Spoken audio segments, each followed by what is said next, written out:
Hi everyone, my name is Paul De Cinque and I am Chair of Brass and Music Education here at the UWA Conservatorium of Music.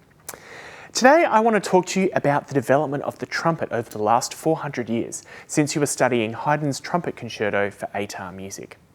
So we'll start with this instrument. We call it the natural trumpet because basically it doesn't have any valves. This was the trumpet used in the 17th and 18th century by composers such as Bach, Handel and Mozart in their orchestral works.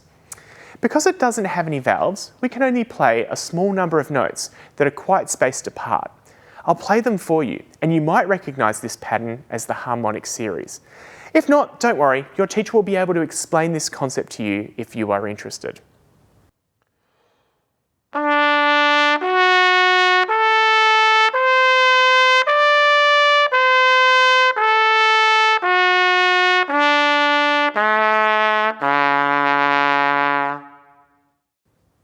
So, basically, if you look at the symphonies by Haydn, Mozart and Beethoven, you'll notice that trumpets don't play very interesting parts because we can't play a lot of notes, and we certainly can't modulate. This is a trumpet in D because I have the D crook in the instrument, so I can only play notes from the D arpeggio. If the music modulates to F, I need to change this part here and swap it for an F crook, and that's pretty cumbersome. So here's an example of a melody that a trumpet player might have been playing back in the classical period.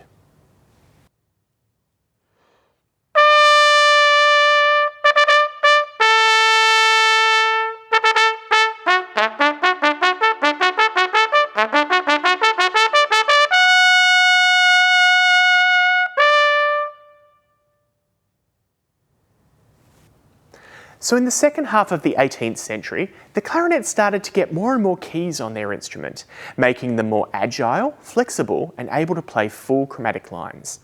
This idea of keys opening holes along an instrument was then applied to the trumpet, which led to the development of the keyed trumpet. So the keyed trumpet first appeared just before the end of the 18th century, and the Haydn Concerto is the first major work written for this new instrument. It is a very rare instrument, and we don't have one in Western Australia that I can show you, but here is a picture of a keyed trumpet for you.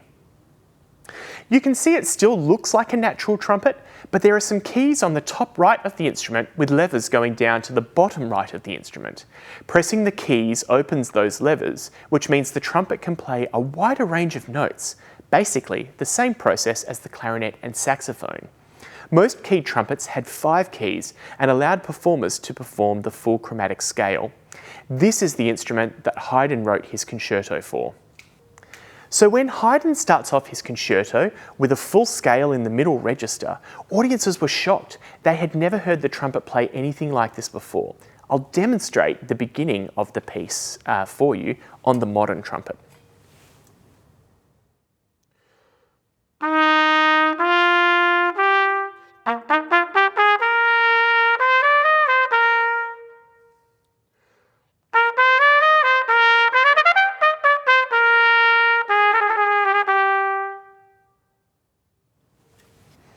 However, the keyed trumpet wasn't very reliable and certainly not easy to play.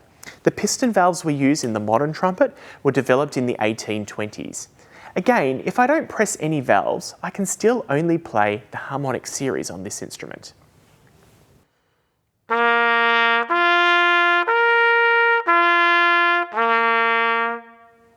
If I press down the second valve, it will play the harmonic series again, but now down a semitone.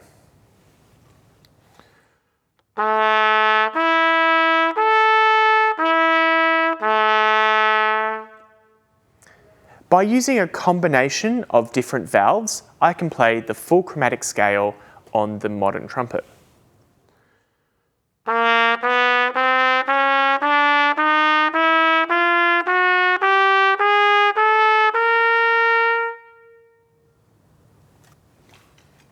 I'll put a link to a recording of the third movement of the Haydn Trumpet Concerto performed on a keyed trumpet by Swiss trumpet virtuoso Markus Wirsch, so you can see the instrument in action.